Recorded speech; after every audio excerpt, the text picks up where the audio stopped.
이어서 순천 연결합니다. 조혜린 앵커. 최근 전남 동부권이 우주항공산업으로 발돋움을 꾀하고 있는데요. 지역 인재 육성으로까지 이어질 수 있을지 우려가 나오고 있죠.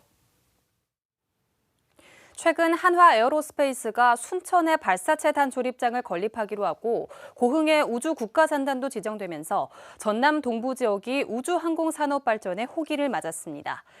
지역 대학에서 우주항공 분야를 공부하는 학생들의 취업에 대한 기대감이 크지만 전망이 밝지는 않다고 합니다. 보도에 정길훈 기자입니다.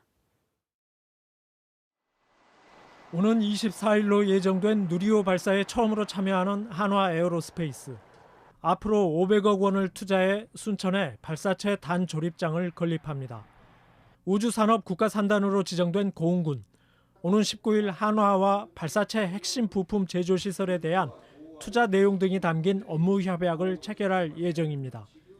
이렇게 전남 동부 지역에 우주항공산업 투자가 잇따를 것으로 예상되면서 관련 분야 학생들의 기대감이 높습니다. 지금 전공을 살려서 이제 그런 부분에 취업을 할 수 있는 기회가 열린 거니까 상당히 다들 좋게. 하지만 지역대학 우주항공 분야 학생들의 전망이 밝은 것만은 아닙니다.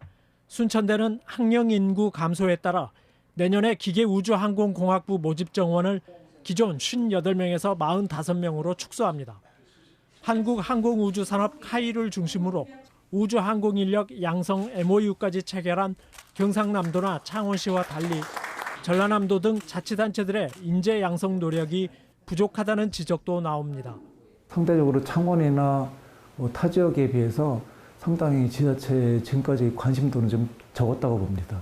순천시는 기업 대학 간 연계 방안을 고민하고 있다고 말합니다. 인턴제를 병행해서 한다든지 순천시에서는 행정적인 부분을 지원하는 거죠. 지역 정치권에서는 반도체 인력 양성을 위해 수도권 일부 대학에 반도체 계약학과를 만든 것처럼 지역 대학도 한화 에어로스페이스와 연계한 계약학과를 설치할 필요가 있다고 조언합니다. KBS 뉴스 정길훈입니다.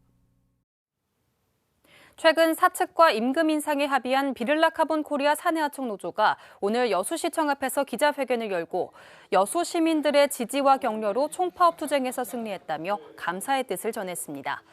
사내하청 노조는 또 여수 국가산단이 조성된 이래 최초로 진행된 사내하청 노동자들의 총파업이었고 이를 통해 단결된 조직력과 노동의 가치를 깨달았다며 앞으로 노동 현장의 문제점을 개선하기 위해 더욱 노력하겠다고 밝혔습니다.